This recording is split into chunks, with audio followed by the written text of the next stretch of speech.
Ladies and gentlemen, good day and welcome to ACME Solar Holdings Ltd Q3 FY26 earnings conference call hosted by Motilal Oswal Financial Services Ltd. As a reminder, all participant lines will be in the listen-only mode, and there will be an opportunity for you to ask questions after the presentation concludes. Should you need assistance during this conference call, please signal an operator by pressing star then zero on a touch-tone phone. Please note that this conference is being recorded. I now hand the conference over to Mr. Abhishek Nigam from Motilal Oswal Financial Services Ltd. Thank you, and over to you, sir. Yeah, thanks, Shivam. Good morning, everyone, and thank you so much for joining in. And on behalf of the company, we have with us today Mr. Manoj Kumar Upadhyay, Chairman and Managing Director, Mr. Nikhil Dhingra, CEO, Mr. Rajat Kumar Singh, Group CFO, Mr. Ankit Verma, Head of Corporate Finance, and Mr. Arun Chopra, Head of Finance and Accounts. And now, without any further delay, I'll hand it over to the management for opening comments. Over to you, sir. Good morning, everyone. Thank you all for joining us today. I'm Rajat Kumar Singh, Group CFO of the company. I'm joined by our founder and chairman, Mr. Manoj Kumar Upadhyay, Mr. Nikhil Dhingra, our CEO, Mr. Ankit Verma, Head of Corporate Finance, and Mr. Arun Chopra, Head of Finance and Accounts. It is my pleasure to share the highlights of our Q3 performance. So I would like to start with sector highlights and their implications on us. India continues to maintain strong momentum in capacity addition with 30 gigawatt of solar and 4.5 gigawatt of wind addition in 9 months ending FY26, taking cumulative renewable energy capacity to 258 gigawatt. Further, power demand rebounded sharply in December 25 with energy demand at 138 billion units, a 7% year-on-year increase, followed by subdued power demand during April to November 25, when energy demand was flat on account of early monsoon. We expect the demand revival to continue going forward, resulting in increased PPA signings. Further, China has announced withdrawal of VAT export rebates for solar products and phased withdrawal of VAT export on batteries from April 26. While this represents a policy shift, the impact will ultimately be governed by supply-demand dynamics, which we expect to remain favorable for buyers. Against this backdrop, for our FY27 planned contracted capacity of 1.5 gigawatt, we have already procured 1.7 gigawatt peak of modules and a large amount of BESS within the budgeted cost covering about 50% of module requirement and entire BESS requirement, which doesn't have any impact of planned VAT reduction in China. On the orders procured, there is a saving of more than 10% in the overall capex from the budgeted cost. We are pleased to inform we have signed order for additional 5 gigawatt hour of BESS within the budgeted cost. So marginal cost for procurement done post-VAT announcement done in China for both modules and battery is well within the budgeted cost. Therefore, we don't foresee any impact on budgeted cost of Chinese announcement. On curtailment, there are two kinds of curtailment, transmission linked and grid stability related. We would like to assure you there is no impact on revenue from grid stability based curtailment on ISTS side, as it's completely protected by GNA regulations. There is only transmission infrastructure related curtailment due to in-process transmission links, which is temporary. This doesn't impact any long-term GNA holders, as once granted, there is no impact of such curtailment. For us, we faced one-time curtailment loss of about 17.5 crore in our 300 megawatt Sikar project due to operations under temporary GNA during the quarter. Excluding this, curtailment across the remaining portfolio was negligible, less than 1 crore, reflecting the overall robustness of our asset base. Thus, in all, there was less than 1% of loss of annualized revenue due to curtailment.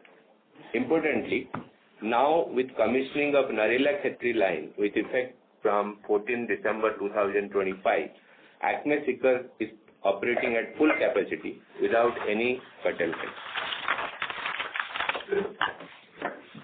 Now coming to our company's performance. During Q3 to date, we commissioned 72 megawatt of wind capacity, taking our total operational portfolio to 2962 megawatt with EBITDA to capex yield of approximately 14.5%. Cumulatively, with 422 megawatt commissioned year to date, we remain firmly on track to achieve our FY26 commissioning guidance of 450 megawatt with the balance 28 megawatt at advanced stages of construction. Further, as highlighted in our previous earning calls regarding the operation of 1 gigawatt hour of BESS on a merchant basis in Q4 FY26, we are pleased to upgrade this guidance to 2 gigawatt hour of BESS becoming operational in this current quarter and additional 2 gigawatt hour in the Q1 of FY27. Towards this, 1150 megawatt hour of BESS has already been delivered at 3 sites and is at advanced stages of commissioning. With respect to our under construction capacity, we have committed total capex of 8,200 crores, which includes capex incurred of about INR 2,550 crores and purchase order aggregating to about 5,700 crores. Also, connectivity is available for all under construction projects, including unsigned PPAs. We signed PPAs of 450 megawatt capacity, which include 200 megawatt of solar plus ESS with SECI and 250 megawatt FDRE project with NHPC, taking our PPA signed portfolio to about 2.7 gigawatt. The 250 megawatt FDRE NHPC PPA has been signed yesterday at a tariff of rupees 4.33 per unit and is allocated under the green shoe option. Also, we won 130 megawatt round-the-clock project at a tariff of INR 4.35 per unit with ACME Limited, expanding our under construction portfolio to 4.8 gigawatt. This project is for procurement of power by Indian Railways and requires a minimum annual availability of 75% for the first 3 years from commissioning and 85% thereafter. The tariff discovered demonstrates the competitiveness of renewable over thermal power generation at competitive price. With this addition, our total portfolio stands at 7770 megawatt, including 16.0 gigawatt hour of BESS capacity and 5630 megawatt of PPA signed capacity. Now coming to our financial performance, our total revenue for the quarter stands at rupees 617 crore, a 54% increase year-on-year driven by capacity addition and higher CUF. EBITDA margin of 91.5% in Q3 FY26 as compared to 89.6% last year on account of favorable operating leverage and optimized operational efficiency. PAT stood at rupees 114 crore with a margin of 18.4%. Also, we generated cash ROE of 20.6% for December 25, driven by higher cash PAT following operational capacity additions.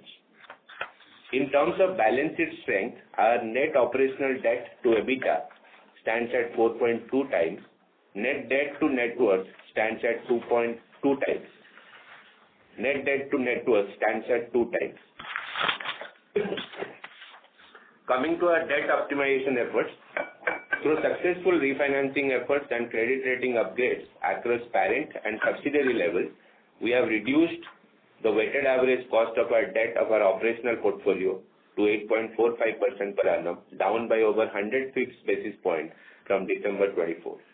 Also, the weighted average cost of debt for entire outstanding debt covering operational and under construction projects stands at 8.6% per annum. As of date, debt has already been tied up for more than 90% of PPAs signed under construction portfolio. This one excludes 250 megawatt which we signed yesterday. On credit rating front, our 2.5 gigawatt operational rated portfolio, 75% is AA category and balance is A category, underscoring the continued strengthening of our credit profile. Now at last, coming to operational metrics for the quarter. we generated 1567 million units, up over 49% year-on-year. Our CUF improved to 24.3% from 22.7% last year. Further, our grid availability and plant availability stands at more than 99.5%. Now at last, I would like to briefly outline our strategic priorities till FY27. As part of our capacity build-up plan, we intend to execute approximately 1.5 gigawatts of contracted renewable capacity in FY27 and more than 10 gigawatt-hour of BESS commissioning by calendar year 2027. In terms of execution readiness for FY27, debt has been secured for almost entire capacity. Land acquisition has been completed for majority of the projects. Connectivity is fully secured, and majority of modules and BESS capacities have been ordered and have started delivering at sites and getting commissioned in phases. This level of preparedness gives us strong visibility on timely execution and disciplined capacity addition. As a strategy, we are fast-tracking DSS installment of 10 gigawatt of our FDRE projects by calendar year 2027 to unlock value early. By deploying batteries at existing operational sites, we are optimizing the use of available transmission infrastructure, saving transmission capex of about 20 lakhs per megawatt, and avoiding execution and right-of-way challenges. This approach is expected to enable early cash flow generation while ensuring seamless integration of BESS with the respective FDRE projects upon full commissioning, where they will continue to operate under long-term PPAs for 25 years. PPA signing continue to remain a key focus area with near-term visibility of approximately 770 megawatt. This includes invitation received for signing of 130 megawatt REMCL PPA and PSA consent secured from the DISCOMs for 640 megawatt with the regulatory approvals at an advanced stage. Further, as a measure of readiness, we have about 7.5 gigawatt of secured and applied connectivity inventory available for upcoming bids, over and above existing portfolio, coming live in phases till FY33. Also, we'll focus on winning new projects that meet our threshold return criteria to progress towards our target of 10 gigawatt operational capacity by 2030. With that, I now open the floor for questions. Our team would be happy to take them. Thank you very much. Thank you very much. We will now begin with the question and answer session. Anyone who wishes to ask a question may press star and 1 on the touchtone telephone. If you wish to remove yourself from the question queue, you may press star and 2. Participants are requested to use handsets while asking a question. Ladies and gentlemen, we will wait for a moment while the question queue assembles. The first question comes from the line of Aniket Mittal from SBI Mutual Fund. Please go ahead. Yes. In your opening remarks, you mentioned that there has been some increase in the marginal cost of procuring modules. If you could just quantify that in the current environment, what is the cost of procuring modules now, and accordingly, what would be the capital cost for us to set up a solar project? Right, Aniket. So, like we mentioned, there is a withdrawal of the rebate, which is different for modules and which is different for battery. So, basically, what we are seeing is there is a marginal increase in the prices of cells, because right now for our projects we need to only procure cells from there. Rest of the BOS is all from India. So there is only impact on the cells to the extent of, you can say, around on an overall module cost, it not more than 1 rupee. Basically, the impact of this change is only 1 rupee if you look at the landed cost of modules for us, because there is a China procurement, there is a FT procurement. So suppliers are able to supply from either of these, and we look at the overall landed cost to us, which is not more than 1 rupee, and from our budget it is let's say less than by 1.5 rupees even after this increase. No, the other thing is important to share here. 50% we have already procured, which was where this 1 rupees was not counted for, or it was not there. So technically 30 to 40% of our additional capacity, this 1 rupee will be applicable. The other thing is, in terms of the impact, usually we have seen in the past, this kind of impact happens at the transition phase of the procurement. What we also do is we procured quite a lot of modules before March. That is we expedited our orders, and we have lined up deliveries for quite a lot of modules prior to March. And of course, there will be a disruption, and there is a Chinese New Year coming up in February. So usually we see that these kind of disruptions are caused to increase prices of Chinese products, which basically even out as we go in supply and demand, because ultimately this is all driven by their regulations. There is no change in their supply demand dynamics. So this is temporary, because there is of course a glut there, and we don't see this impact of even 1 rupee lasting for more than a couple of months. Okay. Just to understand from an overall capital cost perspective, what would be the capex per megawatt on which you can set up a solar plant on the current prices? So it was, let's say, around 3.3. It would have gone to 3.35. Yeah. This is on a DC basis? Yeah, on a DC basis, yeah. Okay. And this includes soft costs? Every cost, yeah. All the cost. And sorry, just to clarify again, this is for a non-tracker system? Yeah, we don't do no trackers. Okay. Just, one more question was, our wind project has delayed quite a bit, and while you've been commissioning, it's taking us some time to commission. Could you just highlight on that? When do we expect this project to get completed and the reason for delay? Yeah, sure. So wind project is expected to be completed in February, early part of February. So the reason for delay was there was a sand mining sand mining ban in Gujarat, which was there, due to which you could not take the sand from the neighboring areas, which impacted this in the last phase, in the last couple of months. But of course, we have overcame that kind of issue, and we have been able to build it within the timelines. It basically, in terms of pathways and the rains, of course, so there were extended rains last year, which again impacted the timeline, because we have basically seen that the pathways construction is almost like a right-of-way construction in wind, which is like building a transmission line in solar. So it takes time, and of course we got extension also because of these reasons, and that is and we are building within those timelines. I got that. I'll join in the queue for follow-ups. Thank you. Thank you. Thank you. The next question comes from the line of Mohit Kumar from ICICI Securities. Please go ahead. Yes, good morning, and thanks for the opportunity. My first question is on the 250 megawatt you signed yesterday. Is this 250 megawatt is part of the NHPC where you have signed the green shoe capacity? And can we expect this entire capacity to be commissioned in the F28? And related question is, have you given a discount on the initial numbers? I think the rate was 4.56, right? If not wrong, yeah.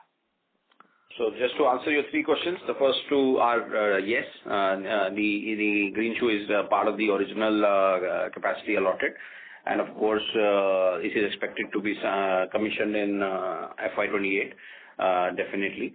And of course on the tariff discount, yeah, there is a discount because there is a impact on the ISTS charges. It could be there for discounts because of the delay in PPA signing. So there is some discount there, which is to factor in those charges which the discom may face. Have we got the discom approval or discom PSA signed for this 50 megawatt, or is it still awaiting? Yeah. See, the process is that the PSA gets signed between NHPC and discom, and then the PPA gets signed between the NHPC and us. So both of these activities have been completed. The only thing pending is the regulatory approval from Punjab regulator, and also similar thing from the CRC. But the PPA has been signed with NHPC, and the PSA has been signed between Punjab and NHPC. Understood, sir. Can you please help us with the COD for 680 megawatt and 190 megawatt FDRE projects? Right. So, in terms of the 190 megawatt projects, we are targeting FY27 for the project. And for the NHPC projects, it is FY28. And these are in sync with the substation timelines at both these projects. Understood. My last question, sir, how do you see the impact of the new DSM regulation, which are going to kick in from April 26, and our preparedness as an industry? Yes. So there is a lot of deliberations happening on this DSM regulations at all the industry forums, at the Power Ministry, at the Renewable Ministry, and it is a matter of a high discussion, and all the top decision makers are apprised of the difficulty which the wind projects primarily may face more than solar. And of course, the thing is, you can overcome this. Of course, it is coming in phases. There is, as you know, it is coming in phases till 2030. The thing is, with batteries coming up, the overall instability caused by the renewable power will reduce. So there is a lot of emphasis on installing batteries on the existing plants. So that is, so Power Ministry and MNRE are together working on resolving this issue. There are a couple of solutions being floated around. One is that making it prospective and not retrospective. The other solution is being contemplated is to install batteries at the existing plants to take care of the unpredictability of the radiations and these wind flow. So, and of course, allowing that excess battery to be sold in merchant to compensate the developer.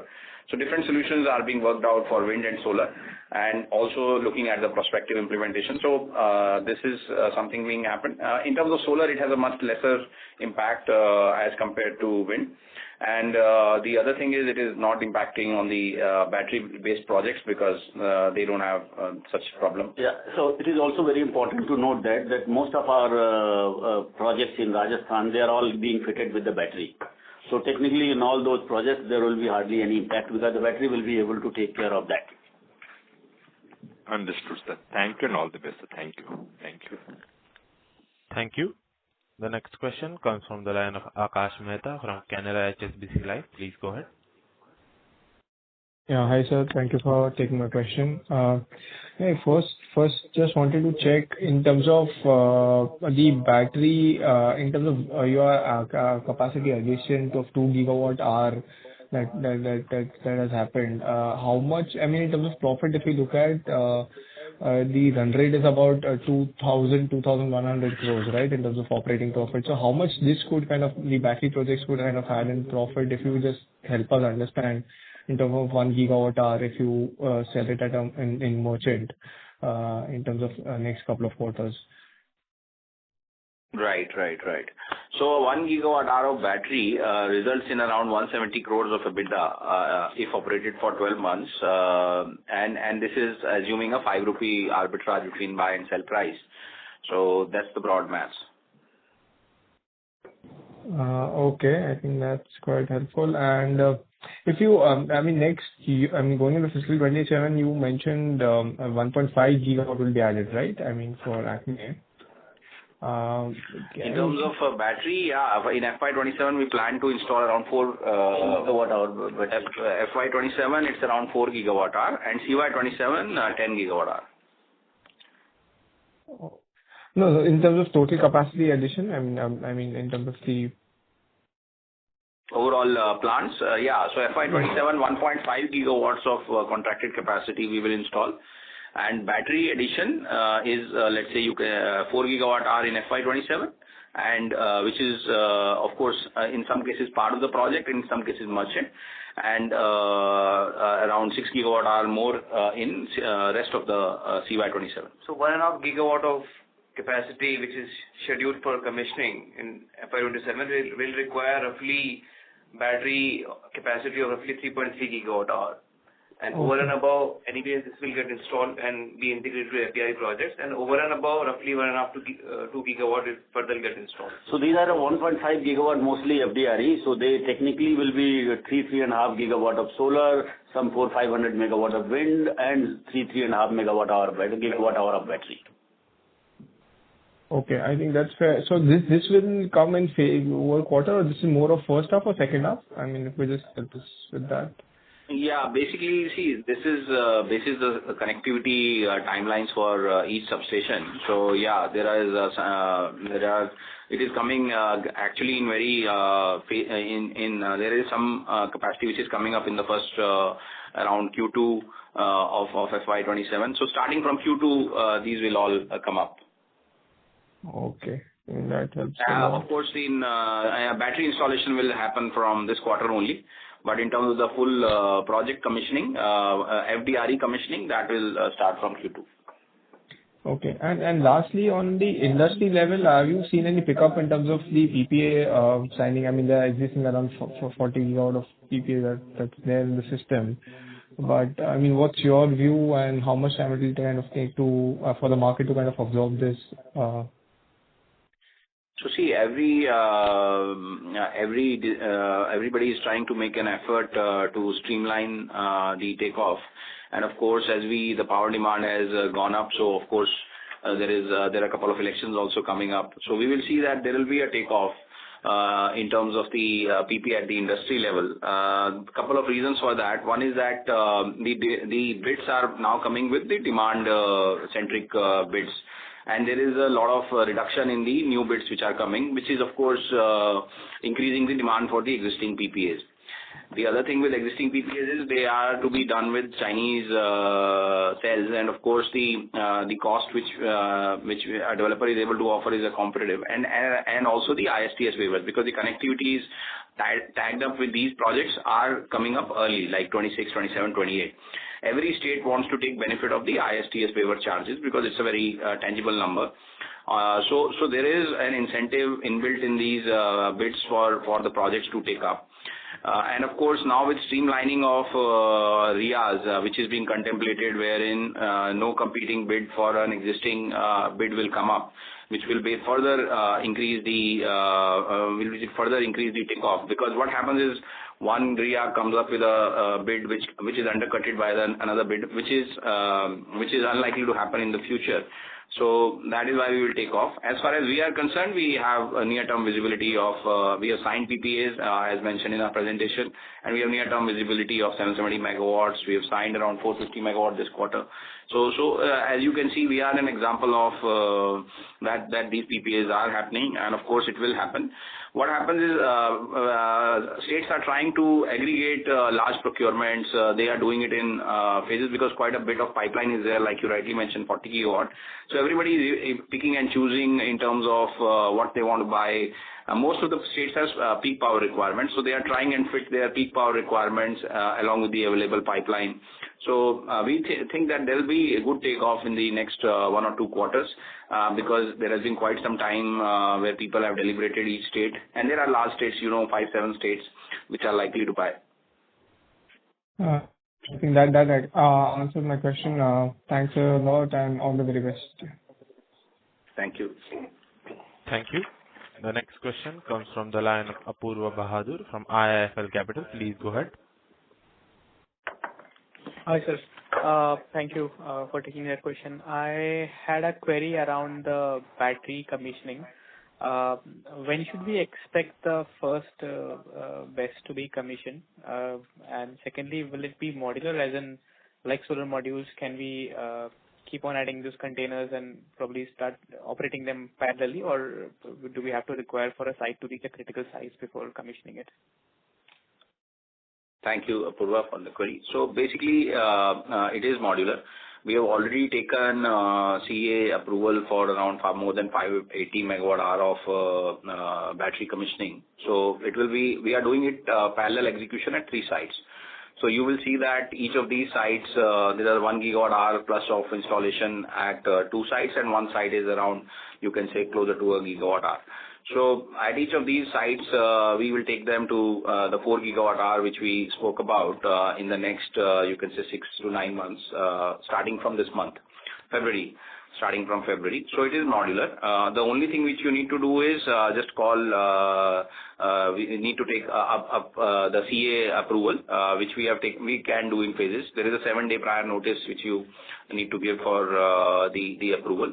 It is completely modular. What you need to have is basically the transmission infrastructure to enable the supply of power, which we have at all places. So the long lead item which is required, which is the transmission connectivity, which we have at all sites. So that is, rest of all is modular. The battery, the PCS, the electrical infrastructure, that is all modular.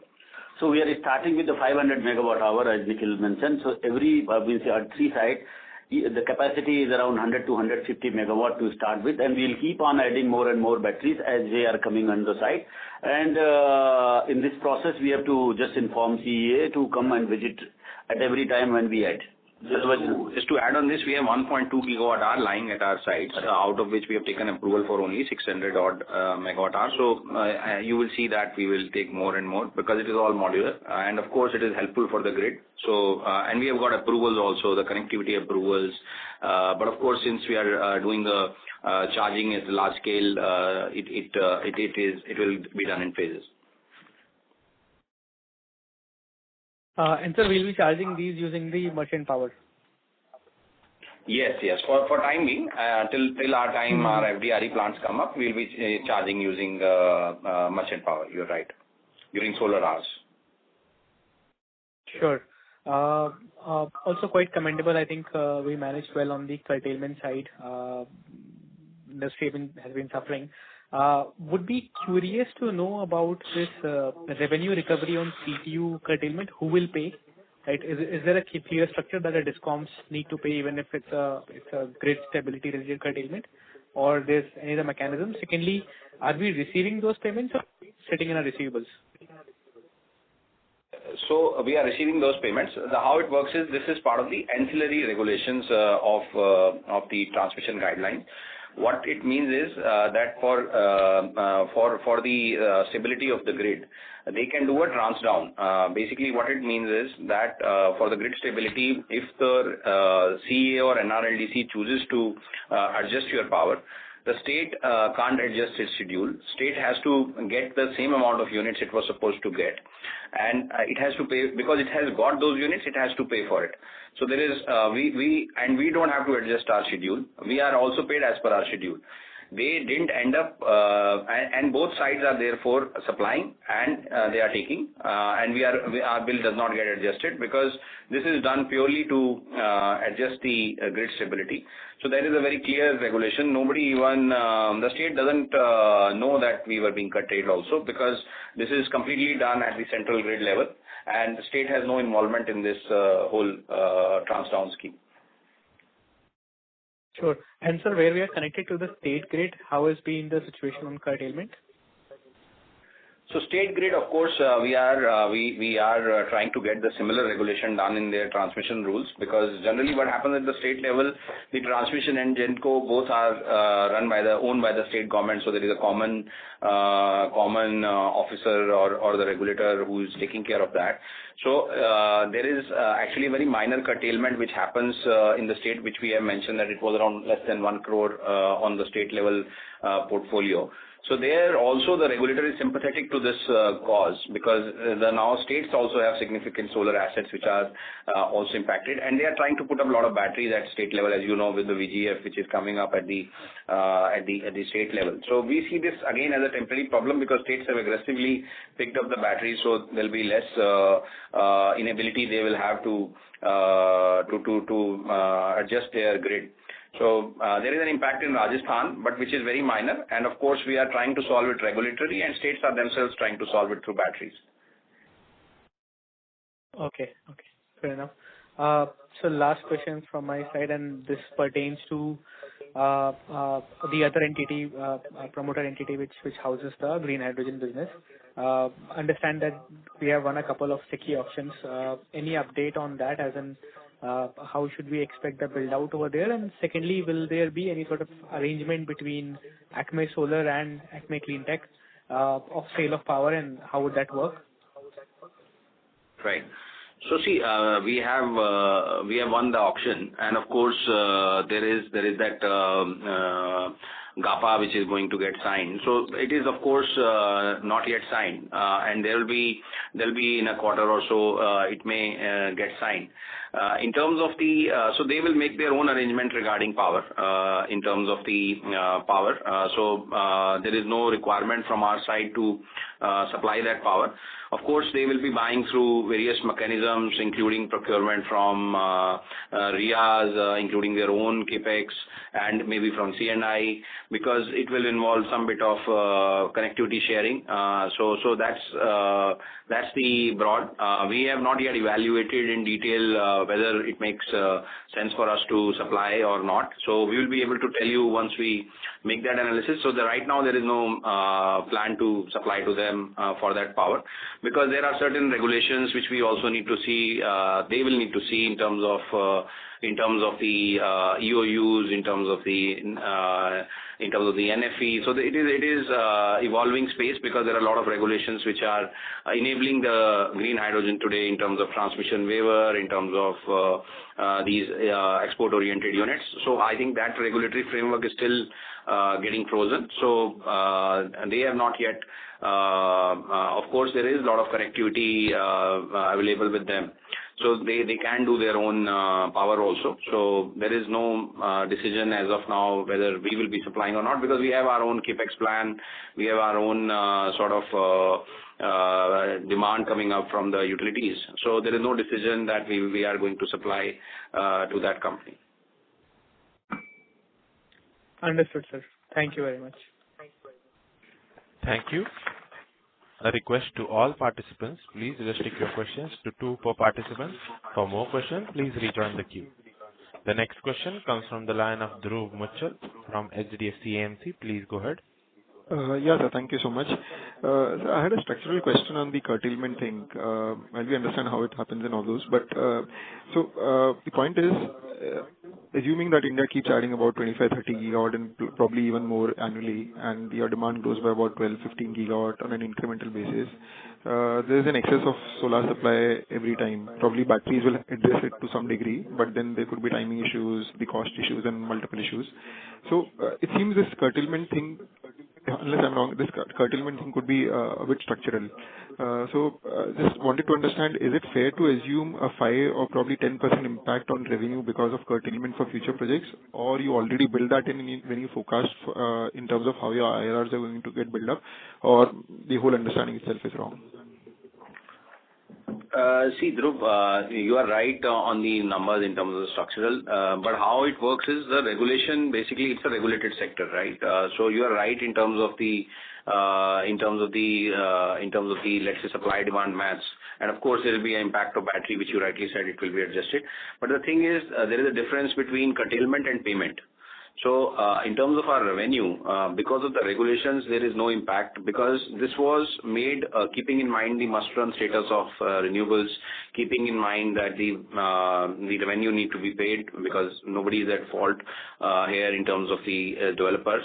So there will be no revenue impact, of course, on the net, and the states also, and the buyer will get whatever units they are getting, because it's at the central grid. It is not a one-to-one correlation between the supplier and demand. If it was a one-to-one correlation and we were not on the national grid, let's say it was a C&I thing, which is the buyer is curtailing us, that is not the case. It is a grid stability thing. So even despite this supply demand, there will be no impact on the revenues. No, the other thing I think you should know, Dhruv, that the government is adding, government and state, central government and state both are adding large amount of the battery. And these batteries, what they are doing is, as you rightly said, 12 gigawatt. Even if you add 25 gigawatt of solar, if you add enough battery, technically it is 6-7 gigawatt of round-the-clock power. So what most of the states are doing, they started with 2 hours of battery, they now 4 hours of battery, now they are talking of 8 hours, 10 hours of battery, as the battery prices have come down. So you'll see that more or less they get optimized. And the government is also thinking this by giving them this VGF.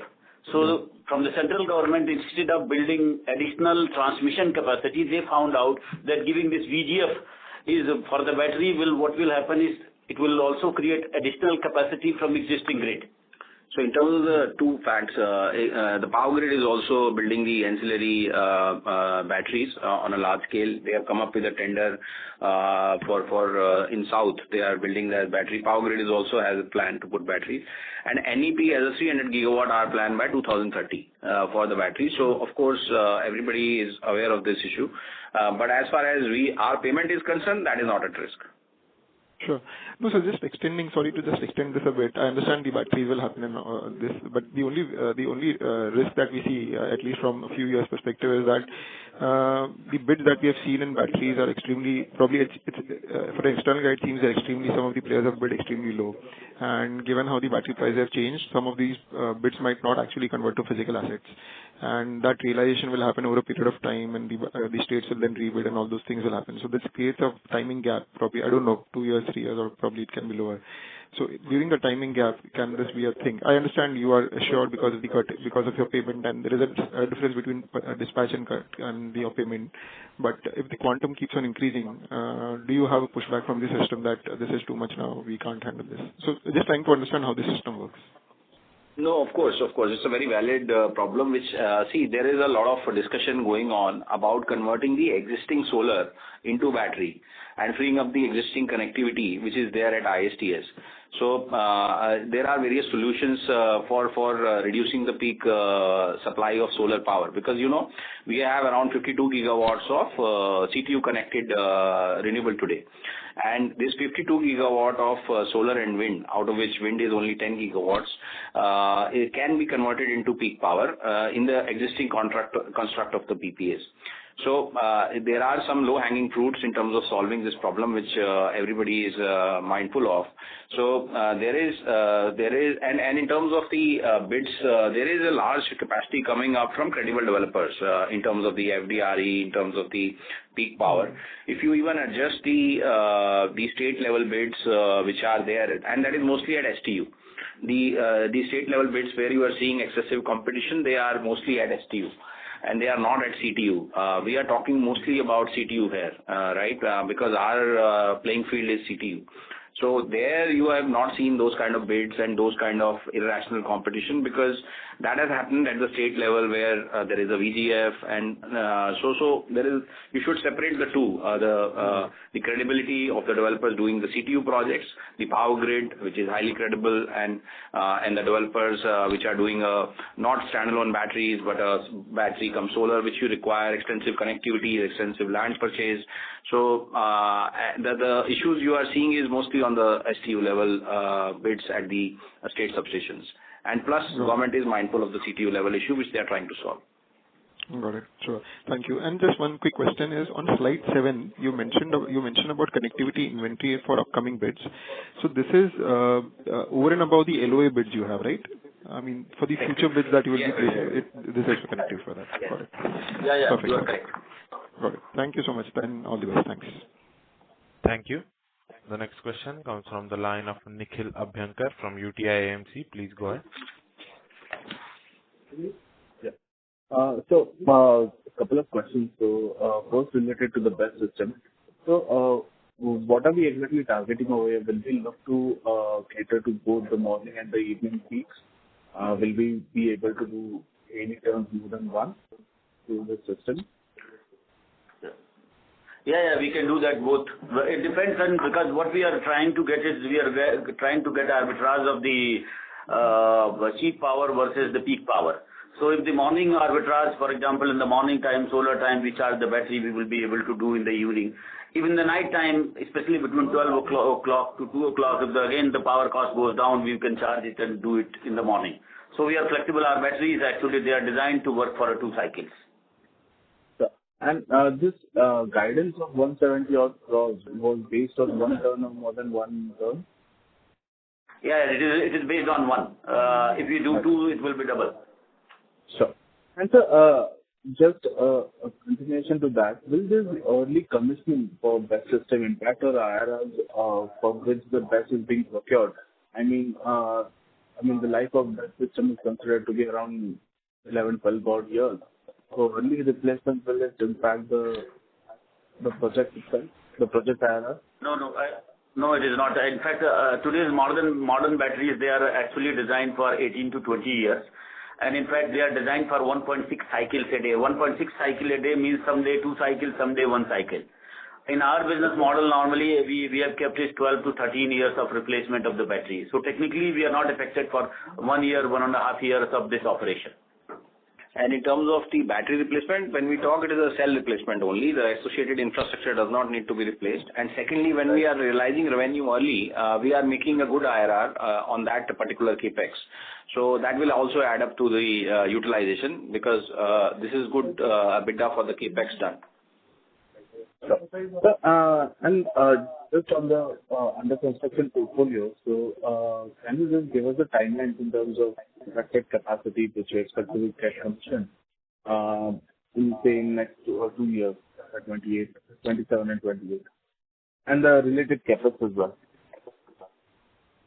So yeah, like we said, 1.5 gigawatts is likely to happen by FY27, right? And in addition to that, around 2 gigawatt hour of battery, which is of course, so these are the best is part of it. So 1.5 gigawatt by FY27 right. And 1.1 gigawatt by FY28. So let's say we have around 2.6 gigawatt of signed PPAs, right? Because let us track the signed PPAs, because as and when PPA gets signed, right, we can upgrade this thing. So let's simplify things. So FY27, 1.5 gigawatt. FY28, 1.1 gigawatt. So in terms of capex, capex is around 12,000 crores for this FY27 till capacity, and you can say around 10,000 crore for the 1.1 in FY28. This includes the best cost as well? This includes the best cost as well, yes. Okay. And sir, on the unsigned PPA projects portfolio, do you expect any movement or, not really? No, we do expect a movement. We have tried our best to accommodate the status also in the presentation.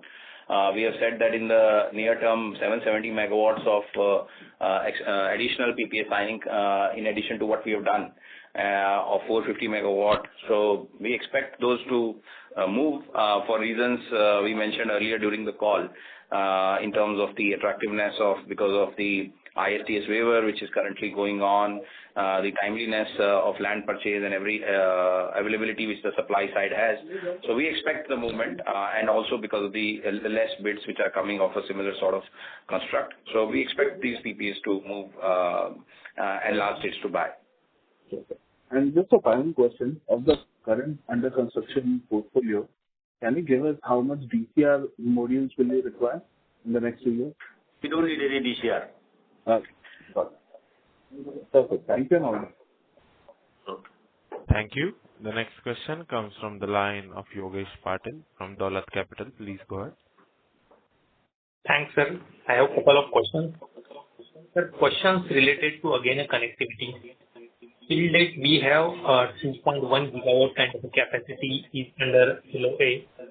If you could give us how much of this capacity is having a GNA approvals and a temporary GNA approvals at this stage.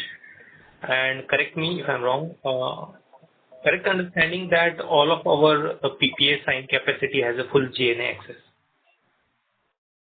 Yes.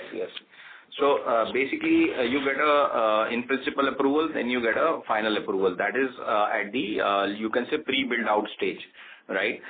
So we have got the connectivity approval for the whole capacity where PPA is signed. And this GNA, whether it is a short term or a long term, is operationalized when the system is built, right? So when your system is fully built, you get a long term GNA, and in terms of, let's say, if there is any element which is not complete, you can get a short term GNA and you can supply power.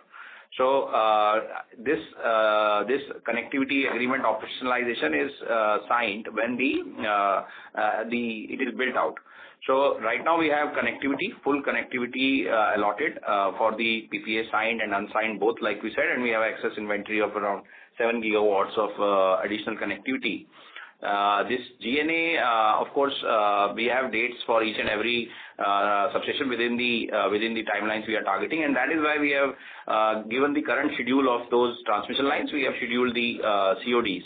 And also in terms of a regulatory point, that if there is a delay due to any element of the transmission line, there is a automatic extension given in the PPAs for that sort of delay, which compensates. And we also track on a monthly basis actual site visits to that CTU substation. Where are they in terms of the actual progress of that transmission link? And of course, if there is a delay at their end, we adjust our capex to save on the IDC.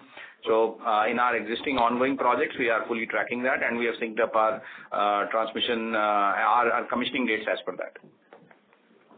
Yeah. So the second question need a small understanding on procurement of the equipment for the project. At the time of entering into the contract with the equipment supplier from India or China, do you sign this contract generally in case of Indian rupee terms or a US dollar terms?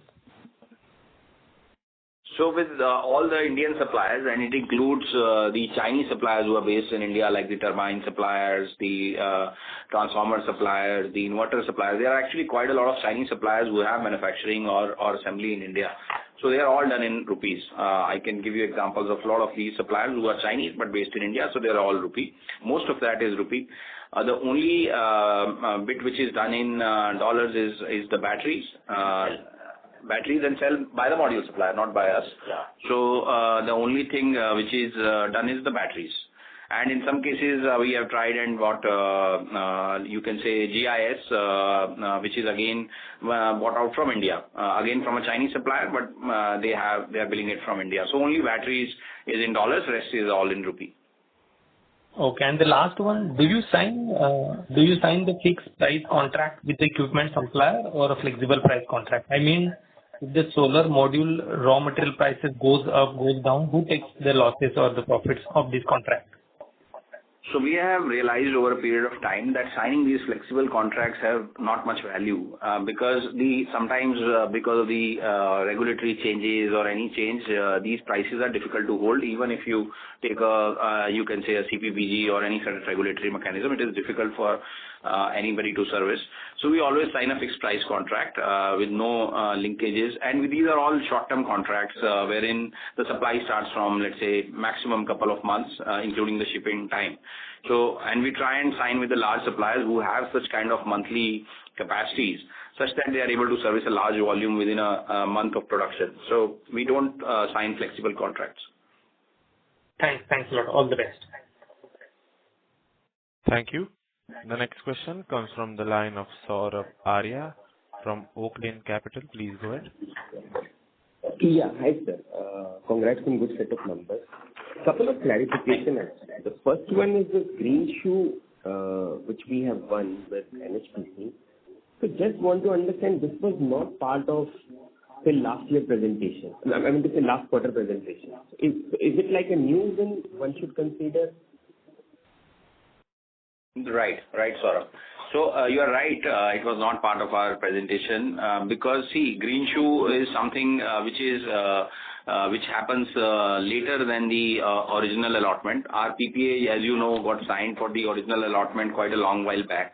So we had no clarity on the signing of this PPA till the time the regulator, the NHPC, told us that they are seeing the demand for this power, considering the connectivities we have, considering the availability of supplying power we have.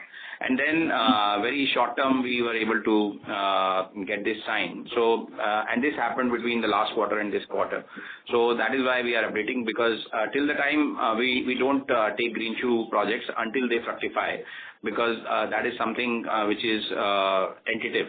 So that is the reason they were not part of our last presentation.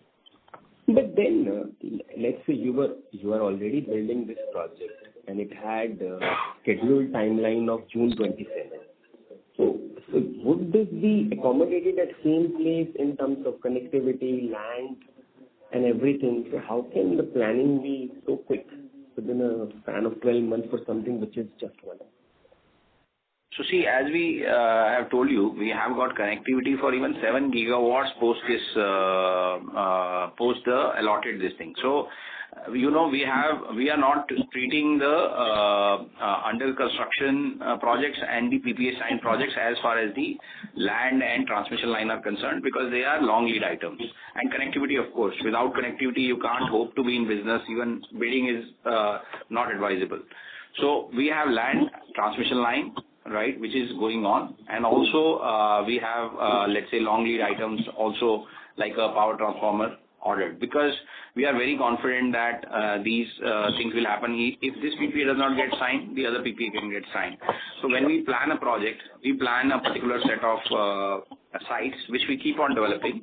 Of course, we don't order batteries, we don't order modules, and we don't take any financing. Till then, we push through our equity. So, and this is not certain. These are all sites which are developed. When we are telling you that 770 megawatt of PPA will also get signed, right? So for those sites also, we have the land and transmission line, because we see because of this transmission waiver thing, you need to do that. If you don't do that, you will not get a customer for your PPA, because the customer wants the power before the June 27 or before June 28, because these are the timelines. Post June 28, everybody is equal, right? Because there is no differentiation in terms of the transmission waiver, and it reduces the attractiveness of the CTU connected projects. So it is important to do that, and we have been doing that. Sure. And if you could, break up this 770 megawatt, which is further PPA signing you are expecting, does it pertain to old projects or new projects? So yeah, this 770 megawatt is a mix of old and new projects, and of course, like I said just before this, it's a function of the preparedness. When a state is looking at of course, he looks at his own requirement in terms of peak power. So all these have a peak power element, and also they have a high peak power element. Basically, they look at the mix of how much peak power are you able to supply, how much wind power also sometimes they have peculiar requirements depending on each state to state, depending on their power profile. So it's a mix of old and new projects, and of course it's based on their requirement, and also the timelines in which we are able to supply and the readiness, because see, a lot of states have procured power which are not coming on time because of the connectivity delays, because of the land delays. So they are really trying to see whether you can deliver that power within the timeline, because everybody is very conscious about these timelines now. So this is a mix of old and new. We have not disclosed the exact thing, because we will like to disclose once the PPA gets signed. But of course, they are in advanced stages of regulatory approvals. Fair enough. Thank you very much, sir. All the best. Thank you. Thank you. The next question comes from the line of Pradyumna Chaudhary from JM Financial Group. Please go ahead. Yeah, hi. Thank you for the opportunity, sir. Just one question regarding the project cost, like in your PPT as well, and in your opening remarks, you spoke about the equipments currently being ordered within the budgeted cost. So what really do we mean by this budgeted cost? Like what sort of target IRRs or the budgeted project IRRs are we assuming that would help us get more sense of the kind of prices we are bidding for? Right. Sure. So we take care of high teen returns. That is the threshold. We have that we don't bid for anything lower than 16% return. I think we mentioned that in the past also. So high teen returns is our threshold. And when we look at, for us, let's say a 1.5% movement is a very significant movement in IRR. So when we say there is no impact, it is less than that usually. And in terms of the capex, so like we said, we have changed our strategy basis, let's say preponing the batteries to utilize that capex. We are able to order batteries at a short time because we have connectivities which are operational and which can take batteries. See, nobody will be able to keep batteries for more than 6 months because they degrade. Right, and because there is a capex involved, there is interest during construction. So only a developer who can make them operational will be able to get those batteries. So that is why these returns are not impacted, because we are able to get those batteries, because there is so much capacity established in the world, primarily China, so there are very few guys who are able to take deliveries, let's say in March, April, May, right? That is how world works, right?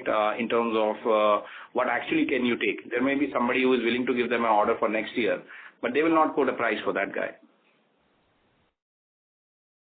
All right. But like my concern relates more to the fact that the project said the tariffs have already been decided, and I'm assuming the batteries or the solar modules are ordered towards the end of the project capex, right? So there, how are we really protecting ourselves? Even there, we are within the budget, and especially for the ones where 50% of the remaining, like you said, that 50%, we've already ordered, and for the remaining 50%, it's still yet to be ordered. So for what are plans for the remaining 50%? Right, Pradeep. So Pradman, so why do we say that we are within budget is because, see, the policy change. There is a policy change in China, right? So post that policy change in April, we have April delivery, which is happening at a price which is, you can say, much less than the budgeted cost, which is a high teen returns. So that is why we are saying that we are within budgeted cost, because the marginal delivery we are taking in April, basis the April price, post the regulations, is also well within the range. And 50%, of course, we have procured where we are installing them. That is well within the range also. So that is on that basis we are saying that we are well within the budgeted cost. Understood. And on the PPAs, I believe now around 800 megawatts to 1,000 megawatts is what we don't have near-term visibility, right? Like where we are yet to sign the PPAs and there's no near-term visibility. So what sort of timelines are we looking there? Like especially when you say that we have a near-term visibility for, say, around 750 megawatts. So by near term, you're meaning the next 3-6 months? Is that what is reasonable to assume? And what about the remaining ones? Again, the reason, if you can just repeat the reason you gave for us expecting acceleration in PPA signings. I know you answered to one of the previous participants, but I didn't really understand it. So if you can just repeat the reason as well. No problem. Completely understand your query. So in terms of the beyond 770 megawatts, right, there is a very, when we say near term, we basically say that when there is a buyer approval. Basically, the first thing you need in a PPA discussion is the buyer approval, whether they are okay to take that offering or not. So we have buyer approval for this much capacity. We don't have written buyer approval for the rest of it. That is why we did not say near-term number. But there is a very good chance of those PPAs also getting signed in the next quarter only, right? Which is around 700 megawatt more other than 770 megawatts. And why did we not put it? Because there is no written buyer approval we have, right? And there are differences in how each state procure power. Somebody takes a prior regulator approval, somebody takes a post-signing approval. So there are various stages in a PPA implementation. The PPA gets signed. Somebody takes a prior approval, which is good for us because it includes definitiveness. Somebody takes a post-facto approval, that is also fine. We have to go along with it. So that 750 megawatts more of FDRE hybrid PPA, that is again at a very advanced stage. And also there is a timeline difference between each state. So we have not put it because we only want to put it where we have a buyer consent, but there is a 700 megawatt more of PPA which is under advanced discussion, but I don't have a written thing to write. So that is why we did not write it. Understood. And the reason you were saying that overall in the industry we are expecting the PPA signings to accelerate. Could you just repeat that again? Yes. So the reason primarily is that these set of players who have won these bids, right? Of course, they are serious players, and they have made because they have made significant investments on getting connectivities, on offering earnest money deposit, performance bank guarantees, and they have got huge fixed cost in terms of teams. So most of the players who have won these bids, 42 gigawatt of bids, are quite serious about building those projects in 2026, 27, and 28. and this is the period which gets you a ISTS waiver as a buyer. Basically, you're aware that ISTS waiver is expiring on the central grid in 26 in phases. So the states find it, and states which don't have a good renewable at their own state, they don't have flexibility to build state-connected projects because they are expensive, because the sunlight is not there. So those states particularly will be very keen to buy these CTU-connected projects which have a transmission waiver element built in. And who can supply to them? Nobody where the bid happens today will be able to supply with the ISTS waiver in hand, right? Because the bid cycle itself is very long. They take 90 days to do an auction, and then there is a LOA. There is and there is of course the element of buying the Chinese cells or Indian cells also, which make the price slightly costlier. And of course, it will take time.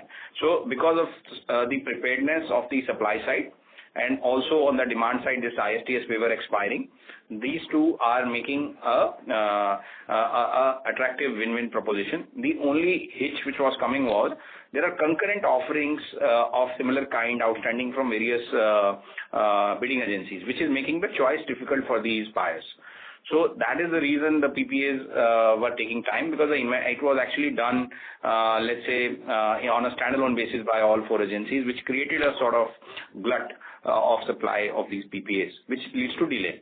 So as people choose what they want to buy, and the suppliers also customize their offerings and choose what they want to sell, how it will be attractive to the buyer, I think it will clear. And of course, the power demand in last year also plays on people's mind, that how do I see the power demand coming up. So some of these, and of course there are elections, every state, every year we have some election, which also delay these things. So, and there is a cycle itself which takes time. So we are expecting these things to happen because of the preparedness and also because of the regulatory ISTS waiver thing. And usually this ISTS waiver, how much on a per, like in terms of the tariff, can it cost additional once for the projects commissioning post 28? So see, there is each state has a different sort of charges depending on how much their transmission infrastructure is utilized currently. So let's say if there is no rebate, the power it could go to up to 1 rupee, more than 1 rupee if there is no rebate. For solar, actually, this will be at a different this CUF. So, for example, if it is only solar, it may go up to 1 rupees 30, 1 rupees 40 paisa. If it is solar plus battery, it can come down to 80 paisa. If it is FDRE, it can further come down to 30, 40 paisa. That's why you will see more and more power is round the clock power or FDRE to reduce the impact of the FDRE, to reduce the impact of ISTS waiver in future. It's very substantial. For each state we have seen, it is very substantial, because NHPC and SECI and all these agencies are very mindful that can you give it before 27, 28, and it is very important. We have not seen a state who does not care about it. All right. And my last question is regarding the under construction projects. So are we, like, of course, our execution has been brilliant, but on the grid construction, are the grids also corresponding grids, are they coming up on time, or are we expecting certain delays over the next couple of years, the projects that we've planned to launch, commission? See, there was it's a very hotly reviewed project thing at all levels. So in terms of the planning of these transmission projects, there are a lot of changes which have happened over the last few years. They have given let's say, earlier they used to plan it in 18 months. Now they are giving a 24 to 30 month period to these transmission period. They are planning it early. They are coming up. So this gives a lot of time for these guys to come up on the committed time and not getting extended.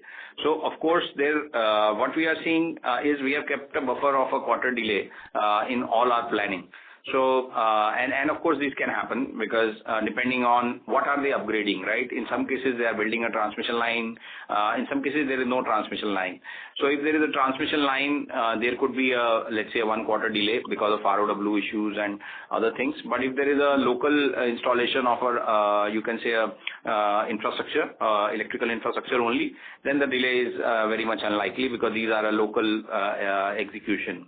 But by and large, we track the various cycles of these transmission infrastructure, and we don't see a delay in where there is no transmission line, but where a transmission line, a 3-month delay can be there, and we keep on monitoring our capex as per that. If we foresee that it could extend, we defer that capex, and also we can take the strategy of, we have already done that, right? To hedge that risk, we had called batteries at the operational substations. We have broken the plant into two, right? The batteries at the operational substations where there is no risk at all, and then the modules at those plants where the new infrastructure is coming up. So you can take multiple ways to solve this problem because this is beyond our hands. All right. Thank you and all the best. Thank you. Thank you. Thank you. Ladies and gentlemen, due to time constraint, that was the last question for the day. I now hand the conference over to the management for closing comments. Thank you, and over to you, sir. I would like to thank you. Thanks to all of you that you had a very, very important question you asked us, and I hope my team must have given you the inputs. If there is any further input, we will be very happy to provide. We can assure you that we are working on the technology, we are working on the execution, we are working with the government on the policy advocacy, and we are also working on the regulatory framework. So as a company, we believe we are not only just doing execution, we are also creating a policy framework for entire industry, and we are also doing something on the technology side. I think I must have shared with you in my last presentation that we are already testing perovskite technology, and we believe that that will be very useful in the coming years. So we have already started. That will give the industry as well as ACME as input to see that whether the technology moves from the current silicon based to perovskite based. We are also doing robotic installation. That is one of the challenge in this industry. If you want to increase from 1 gigawatt or 2 gigawatt per year to 5 gigawatt per year, one of the biggest challenges in the industry was how to install 5 gigawatt, 6 gigawatt of modules manually. So this year we are doing automation of that. We have created a very special, innovative, very special team only focusing on the future technology which can help us to install without the manpower. So that's a robot. We are doing that automation and implementing robotic. That's the second thing we are doing. Third thing, we have applied for the patent on the 2-3 areas. That is also one of the significant improvement by our R&D team, where we will be working on the optimization of the battery, renewable, wind, so that we can provide almost like a base load power to the base load power, similar like nuclear or similar like this one, and much cheaper than thermal or nuclear. So those are the areas ACME always is known to work on, and I can assure you will be continuously working and taking it forward. Thank you. Thank you. On behalf of ACME Solar Holdings and Motilal Oswal Financial Services Limited, that concludes this conference. Thank you for joining us, and you may now disconnect your line.